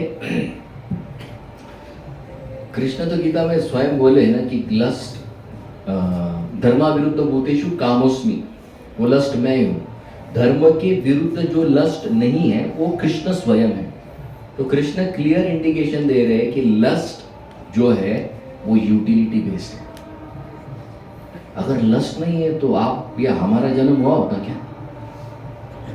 that means lust has a utility है, क्योंकि उससे ही तो प्रोजेनी क्रिएट होगा ना आगे चलकर. बिना लस्ट के कैसे प्रोजेनी क्रिएट करेंगे आप? तो वो यूटिलिटी बेस्ड है. जब कोई चीज जो यूटिलिटी बेस्ड है उसको एंटरटेनमेंट बेस्ड बनाया जाता है, वहां पर प्रॉब्लम है. वो माइंडसेट को त्यागने के लिए कृष्ण कह रहे हैं. जैसे आजकल ये पोर्नोग्राफी इतना बढ़ गया है. पोर्नोग्राफी क्या है? वो सेक्स को एंटरटेनमेंट के रूप में दिखा रहे हैं.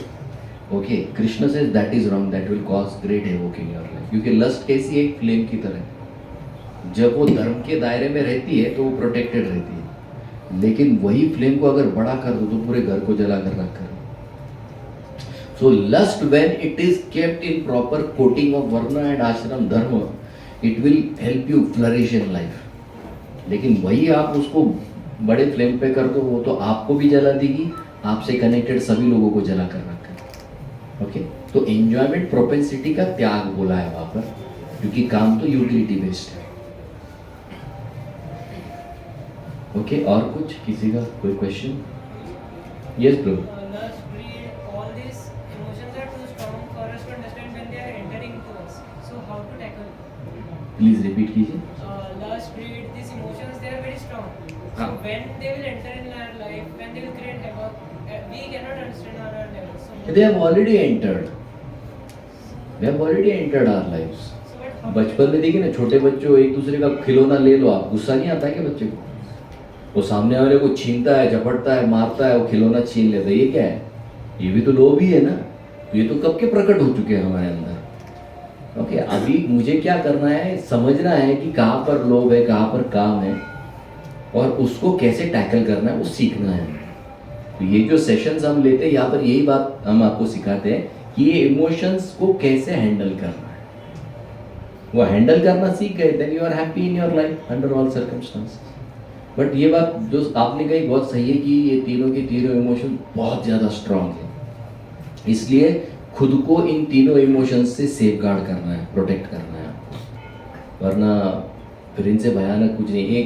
एक मेडिकल साइंस में एक नई टर्म आई है, उसको कहते हैं लस्ट मर्डर। लस्ट मर्डर सुना है आपने? लस्ट मर्डर में वो जब फिजिकल यूनियन करते हैं पार्टनर्स, तो वो एक इतना अनसेटिस्फाइड होता है कि उसको लगता है ये करके मज़ा नहीं आया, तो वो सामने वाले पार्टनर के बॉडी के टुकड़े टुकड़े कर देता है, अभी तो प्लेजर मिलेगा, अभी तो प्लेजर मिलेगा। उसको कहते हैं लस्ट मर्डर। वो लस्ट इतने ग्रॉस लेवल तक चला जाता है, इतना खराब हद तक चला जाता है, वो खुशी पाने के लिए वो मर्डर कर देता है उस व्यक्ति को कि भाई ये भाग से मुझे आनंद मिलेगा, उसका अलग कर दूंगा टुकड़ा। So that is how danger it is. तो यही तो ट्रेनिंग जब क्यों करते हैं हम लोग, सुबह क्यों उठते हैं, क्या क्यों जरूरत क्या है मॉर्निंग प्रोग्राम की? अरे यही तो जरूरत है ना मॉर्निंग प्रोग्राम की, कि वो हैंडल करने की ताकत मुझे मॉर्निंग की साधना देती। वरना बेस में सबसे खराब चीज क्या लगती है बताओ? सकाळी थंड एकदम मस्त वातावरण, 14 डिग्री बाहेर, 2 ब्लँकेट घेतलाय, प्रभूजी आले, उठ ना प्रभूजी तुम्ही आता का आले, तुम्ही माझ्या जीवनात का आले?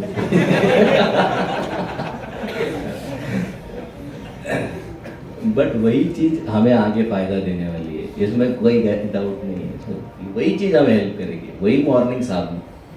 इसलिए कुछ भी हो जाए, मेरी मॉर्निंग साधना मुझे सुबह ही करनी है, क्योंकि बाद में आप ऑफिस जाकर आओगे, क्या बताओ जब क्या होता है, आप सोचिए ना, जो वर्किंग है उनको पता होगा, ऑफिस से आने के बाद अगर 6-8 माला बाकी, कितना भर के करना है।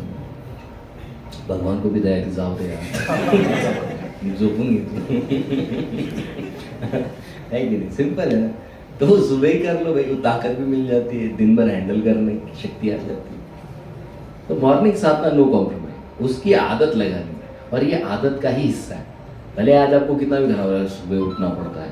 अगर आपकी पत्नी आपको बोला मला एयरपोर्टला घ्यायला या बरं, कितने लोग जाएंगे बताओ? जाना ही पड़ेगा, तो मरना है क्या?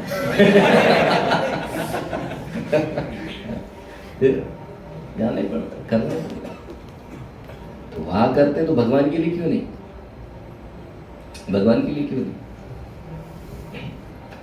तो मॉर्निंग साधना आपको अच्छी ही रखी, जितना बेस्ट हो सके उतना।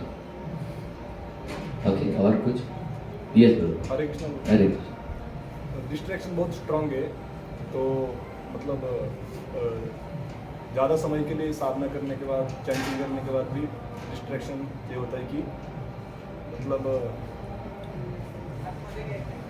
तो क्या होता है, ध्यान भटकता है, कुछ बाकी जो चीज़ें होती है, टेम्पटेशन होता है। तो उसके लिए एक टेक्निक सुनी थी, और सनातन भी, वैदिक संस्कृति भी कही थी कि सभी स्त्रियों को अपनी माता के रूप में देखना चाहिए। तो वो बहुत हेल्पफुल होता है, पर वो हर बार नहीं होता। करेक्ट।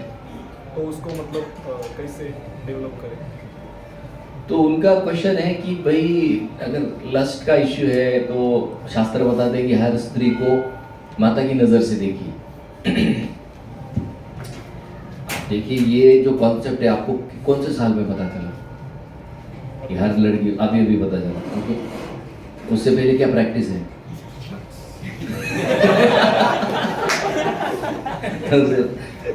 प्रैक्टिकल है ना। अब तुम यार 20 साल लड़की को पहचाना, तुमको आई तुम्हारा सॉफ्टवेयर एक्सेप्ट करेगा क्या उसको? तो कोई भी जो सॉफ्टवेयर इनकलकेट किया जाता है माइंड के अंदर, उसको करना चाहिए, बहुत अच्छी बात है, और ये कंपलसरी भी है और ज़रूरी भी है। लेकिन उसका जो एक्सेप्टेंस है वो बहुत धीरे धीरे होता है, वो प्रैक्टिस से होता है। तो ये करना ही करना है हमको, क्योंकि वो ऑफिशियल है, शास्त्रोक्त है। लेकिन ये तुरंत इनकलकेट होगा, इसकी जिद नहीं रखनी है। हमको इस पर धीरे धीरे प्रैक्टिस करते रहना है। निश्चित रूप से एक समय आएगा कि हर स्त्री को, छोटी बच्ची हो या बूढ़ी औरत हो, उसको आप माँ के दर्जे से ही देखेंगे, और जो कि बहुत सेफ भी होता है, उस लेडी के ब्लेसिंग्स भी मिलते हैं, वो ब्लेसिंग से हम प्रोटेक्टेड रहेंगे। But it will take time, होगा but will take time. Process क्या है? प्रोसेस यही है प्रभु, सिंपल है कि प्रथमदर्शी जो भी है, माइंड किस चीज को एक्सेप्ट करता है? माइंड फर्स्ट इंप्रेशन को एक्सेप्ट करता है। अगर किसी स्त्री को देख के पहला इंप्रेशन वाव ही है, और आज भी वाव ही मुख से आ रहा है, तो इसका मतलब हमें उसको माँ के दृष्टिकोण से देखने का प्रैक्टिस बढ़ाना होगा। तो भले ठीक है ना, आ गया वाव, तो फिर से क्या करना है? माइंड को हटाना है, बोला नहीं ये मेरी माँ के समान है। फिर बाद में माइंड जो भी करे ठीक है।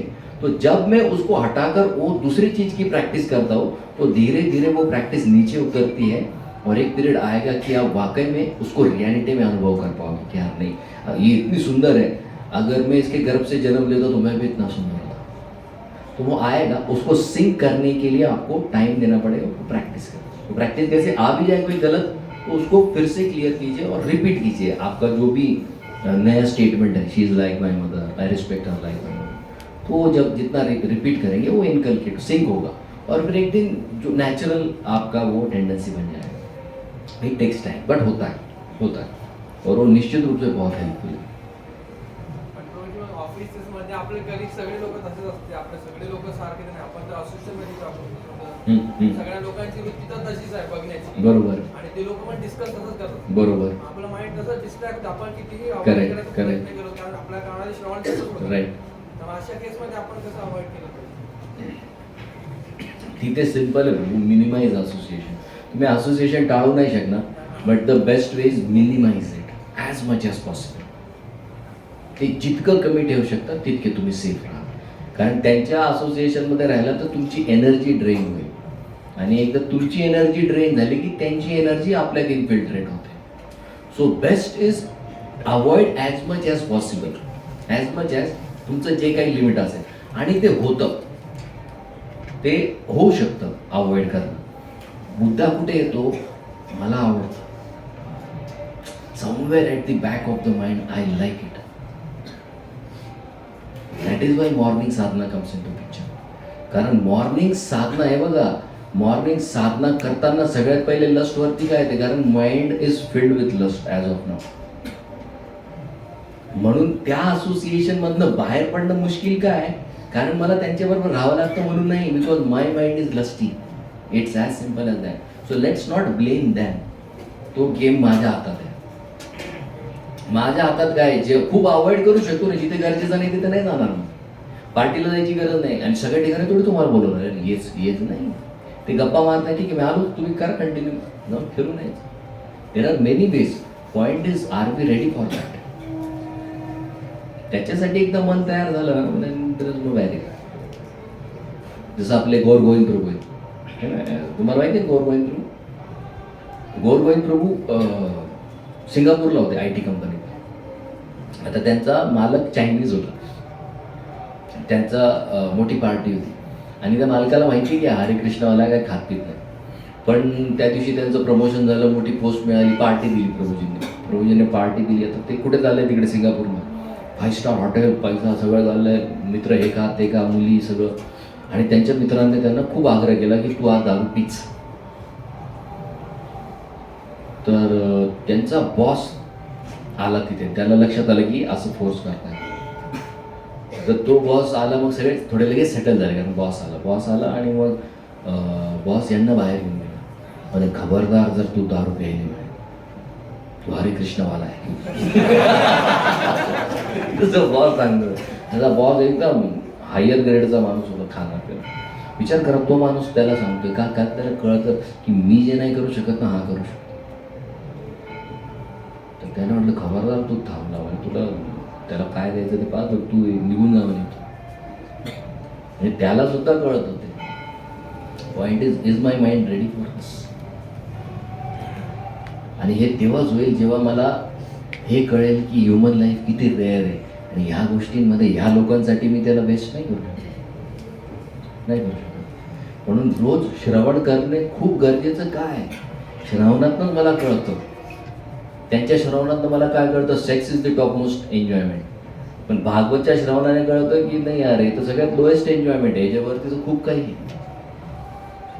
सो you have to train your mind according to the condition in which you.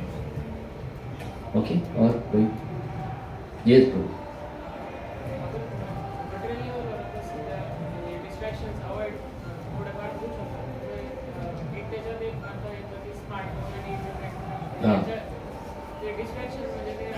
हो, आज टॉपला आहे. बरोबर,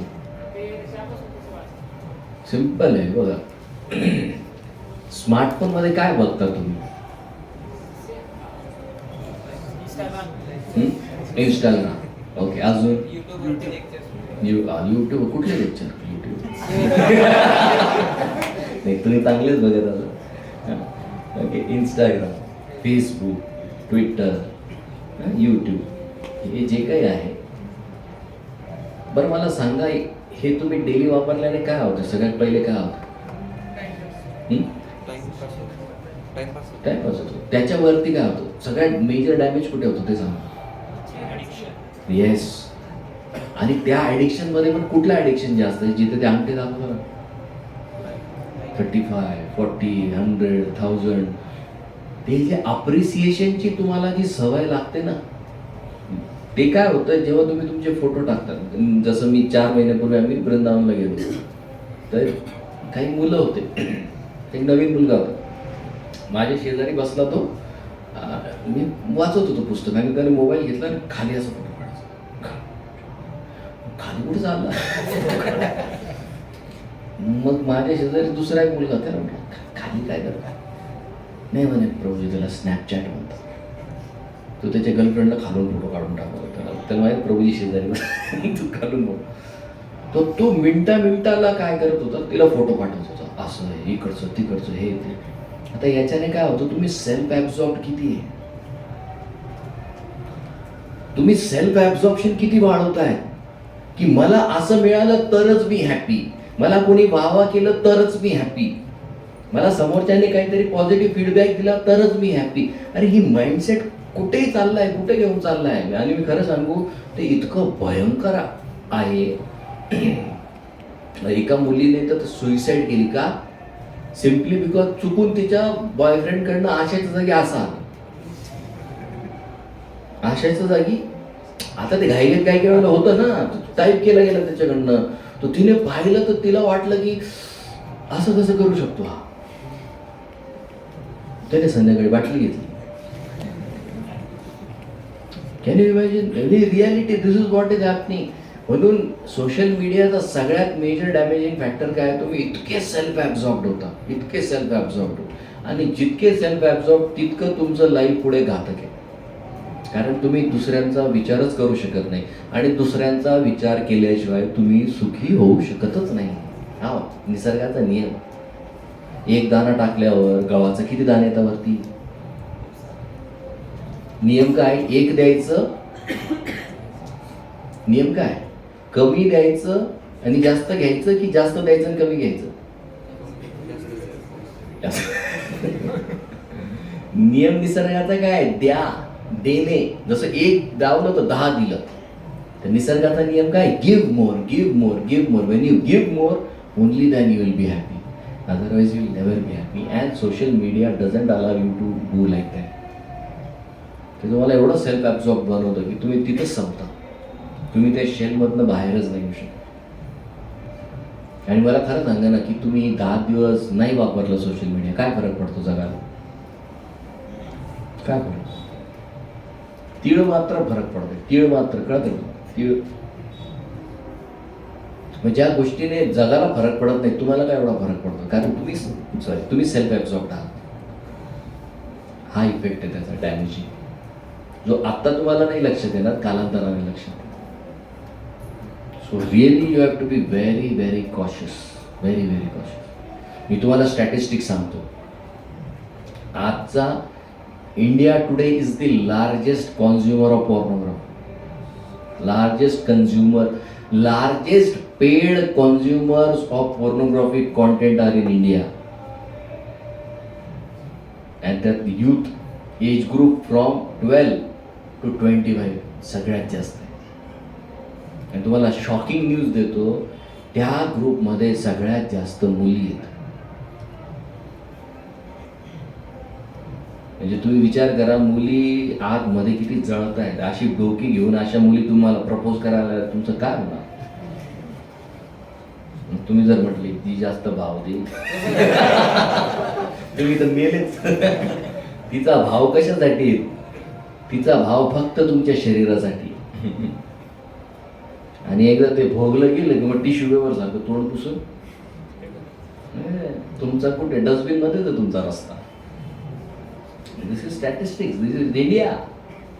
मेरा भारत आहे का मान? हे स्टॅटिस्टिक्स आहे इंडियाचं. आणि तुम्हाला अशा मुला आणि अशा मुलींबरोबर राहायचंय. थोडा पाय सरकला, संपला विषय, खलास. आणि ते इतकं गोड वाटतं ना पहिले, हो हो, पण नंतर जेव्हा ती आग लागते ना आतमध्ये, त्याच्याशिवाय जेव्हा होत नाही, मग मरणच आहे तुमचं. कामदेवाचा पहिला, दुसरा, तिसरा, चौथा चालत नाही, डायरेक्ट लास्ट मरण. संपलाच गडी खाली. म्हणून खेळू नका, आगीशी खेळायची गरज नाही. हे लाल कपडेवाले ते पण आगीचाच कलर आहे ना. मग आता तुम्हाला निवडायचं, बाहेरची आग बरी की ही आग बरी? सिंपल आहे. Choice is yours. तुम्हाला कोणी थांबवणार नाही. सी, डिव्होशनल सर्व्हिस इज व्हॉलेंटरी. हा सगळ्यात मोठा ड्रॉबॅक आहे तिचा. भगवंताने तिला कंपल्सरी नाही केलं. त्याच्यामुळे मुलांना फोर्स नाही करता येत की तुम्ही जॉब करा, केलाच पाहिजे. वाटलं तर ठीक आहे, नाही तर लाईफ इज युअर्स. पण सिद्धांत हेच राहणार, प्रिन्सिपल्स काही चेंज होत. तुमचं समजा एखादा मित्र खूप प्रेम करतो त्या मुलीवर, 14 फेब्रुवारीला केला प्रपोज, नाही झालं, रिजेक्ट झालं, गेला तो कॉलेजच्या बिल्डिंगवर, बसंती आणि मारली उडी. कुठे जाईल तो? खाली की वर? खाली की वर? खाली की वर? खाली का वर? खालून वर. अरे लॉ ऑफ ग्रॅव्हिटी आहे. तुम्ही म्हणा प्रभूजी तुम्ही तिचं त्याचं प्रेम नाही पाहिलं. अरे तू लॉ ऑफ ग्रॅव्हिटी पाहिला काय? लॉ ऑफ ग्रॅव्हिटी पाहिलं तू? लॉ, गीतेचेच लॉ लागणार लाईफला. त्याच्या पुढे काहीच नाही. तुम्ही लिहून घ्या तुम्ही कशी काय लाईफ जगा, ते ह्या 700 श्लोकातच तुमची लाईफ तुम्हाला शोधायची आणि तसंच होणार. त्याच्या पुढे काही नाही. तुम्ही म्हणणार नाही आमचं प्रेम दोघांचं फार वेगळं आहे. अरे काय डोंगलेचं आहे, काय वेगळं करणार? जे काही करायचं ते सगळ्यांनी करून घेतलं. काय वेगळं काय करणार तुम्ही? हाताच्या पायाचा मुका घे ना. काय करणार, काय वेगळं काय करणार तुम्ही प्रेमामध्ये? काही करण्यासारखं नाही ते वेगळं. So don't experiment with life. मजा नाही. ते जे बाहेर सांगतात ना ऐसा करू वैसा, foolish scrap products. So choice is yours. तुम्हाला वाटलं तर तुम्ही घ्या, तुम्हाला हे आवडलं तर हे घ्या. So all open. ओके. हरे कृष्ण. श्रील प्रभुपाद की जय.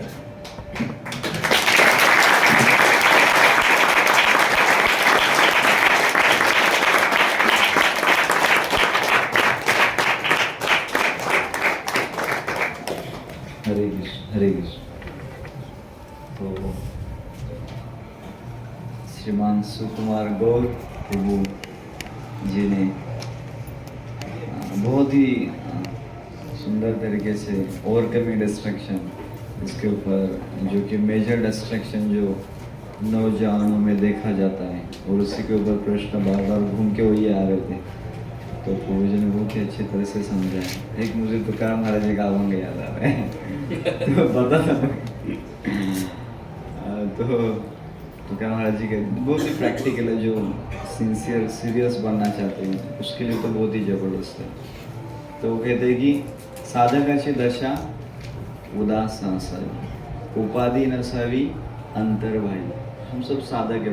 यहाँ पे आ रहे कर रहे मतलब भक्ति कर रहे, मतलब हम क्या है, साधक बन रहे. पहली बार कोई आया ऐसा है? उठाइए हाथ. फर्स्ट टाइम सब रेगुलर फर्स्ट टाइम आए इधर इधर बेस पे कहीं पे तो कनेक्टेड है ना. कनेक्टेड तो कहते हैं की साधकाची दशा उदास असावी, उपाधी नसावी, अंतर्बाह्य. कुछ उपाधि मत लगाओ अपने आप में.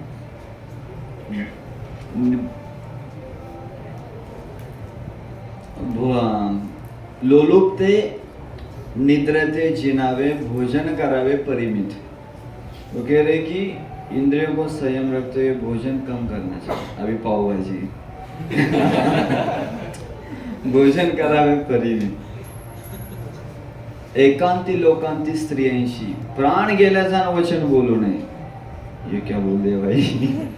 कहते एकांत में, सब समाज में जब सब लोग हैं उसमें, लोकायत में, एकांती लोकांती स्त्रियांशी, स्त्रियों के साथ, प्राण गेल्याजान बोलो नहीं. प्राण भी जाए तो बोलो मत. ये सबके लिए उपदेश है जो कहता है कि मैं साधु.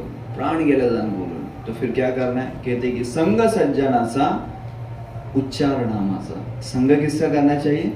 सज्जन लोगों का. उच्चार नाम का. संग सज्जनाचा उच्चार नामाचा. ऐशा साधनी जो राहे तुका म्हणे तोची ज्ञान लाहे गुरु कृपा. जो ये साधन करता है उसी को गुरु की कृपा मिलती. तो कई बार हम लड़कों का थोड़ा चलता है नोट्स देना, ये वो काफी सारा एक्सचेंज लड़कियों के साथ.